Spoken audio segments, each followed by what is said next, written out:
Se sei una donna manager in azienda, o aspiri a diventarlo, avrai pensato almeno una volta che per crescere all'equilibrio vita-lavoro ci devi rinunciare. Io ne sono stata convinta per anni. Svegliarmi prestissimo, uscire tardissimo, pranzare davanti al PC. Mi sembrava inevitabile, persino normale. Finché un bel giorno la mia schiena ha dato forfait e mi ha costretto a fermarmi. Del tutto.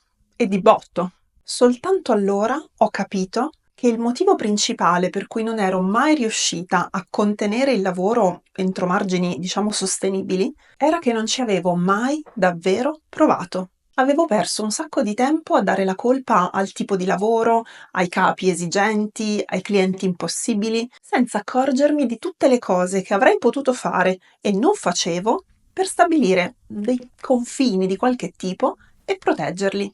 Se ti senti sempre costretta a scegliere tra carriera e qualità della vita, o se pensi che l'unico modo per salvare la pelle sia cambiare lavoro, questo video è per te. Vedremo come scegliere i tuoi obiettivi di equilibrio vita-lavoro e 3 strategie pratiche per raggiungerli. Perché c'è sempre qualcosa che puoi fare, anche quando il carico di lavoro è impossibile o il tuo ruolo è indispensabile.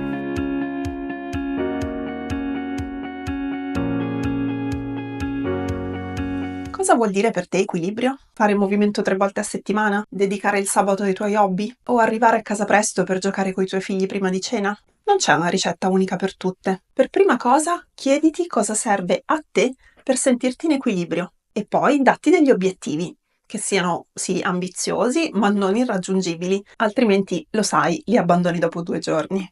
Quali confini devi porre agli altri, ma anche a te stessa, per rispettare i tuoi obiettivi di equilibrio? E in che modo vuoi gestirli? Ti faccio un esempio. Una cliente ha fissato 2 confini per lei non negoziabili.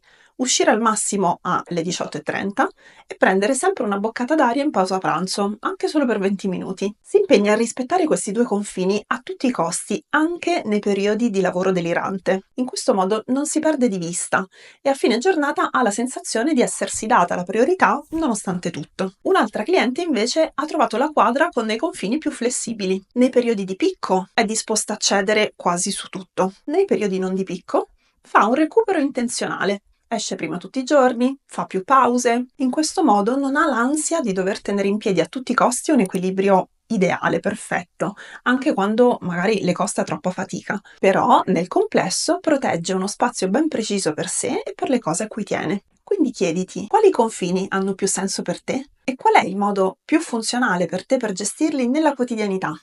Non so se hai bisogno di sentirtelo dire, ma la tua agenda è tua e hai tutto il diritto e il potere di riprendertela. Per farlo ti suggerisco 3 idee. Blocca il tempo che vuoi dedicare a te stessa e alle persone che ami, bloccato proprio, come fosse una riunione, per impedire ad altri di occupartelo, ma soprattutto a te stessa di dimenticartelo. Blocca le ore che vuoi dedicare, per esempio a settimana, alle attività più strategiche o che ti richiedono più focus. Riorganizza le giornate in base ai momenti in cui sei più produttiva e difendi i tuoi orari migliori da riunioni, telefonate e distrazioni. Tu mi dirai, sì, vabbè, e il capo che mi chiede hai un attimo? O i collaboratori che hanno bisogno di un mio feedback per andare avanti? Ok, per questo ci vuole la terza strategia che vediamo tra un attimo. Ma prima di decidere che non si può fare, pensa alla tua situazione. Quali di queste idee ti aiuterebbero a riprendere il controllo della tua agenda? E che cosa puoi sperimentare da subito? Ah, e se hai trovato altri metodi che funzionano per te, condividili nei commenti. Le tue idee potrebbero essere la soluzione perfetta per qualcun'altra.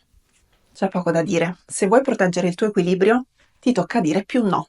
E se tu e il no non avete un buon rapporto, ti suggerisco un trucco. Invece di preoccuparti all'idea di dire troppi no, concentra le tue energie sul dire sì se. Vieni un attimo nel mio ufficio? Certo, se non è un problema rimandare a domani questa consegna che sto finendo. Altrimenti che dici di fissarci un punto domattina? Questo report lo dobbiamo consegnare entro venerdì, ok? Possiamo farcela se stacchiamo Tizio dall'attività X. Ciao, ho visto che hai fissato la riunione domani alle 18. Volevo chiederti se la mia presenza è essenziale. Sì, ok, allora guarda, ti chiedo una gentilezza, la possiamo fissare dopo domani alle 9? Grazie. Non è solo un modo per non dire la parola no, è un modo per abituare te stessa a non dire automaticamente sì a qualunque richiesta, anche quando non è sostenibile per te. E gli altri ad aspettarsi non sempre dei sì, ma anche delle negoziazioni sulle caratteristiche delle richieste che fanno, con lo scopo di arrivare a delle soluzioni che funzionino per tutti. E poi Se ti rendi conto che la tua difficoltà a dire di no o a dire sì se è comunque ancora troppo radicata, allora forse la cosa ha un'origine più profonda. Se non riesci a essere assertiva, anche se razionalmente vorresti, ti propongo di guardare questo video. Ti aiuterà a riconoscere e superare i tuoi preconcetti sul dire di no e a difendere i tuoi confini con più convinzione, senza sensi di colpa. Ora tocca a te.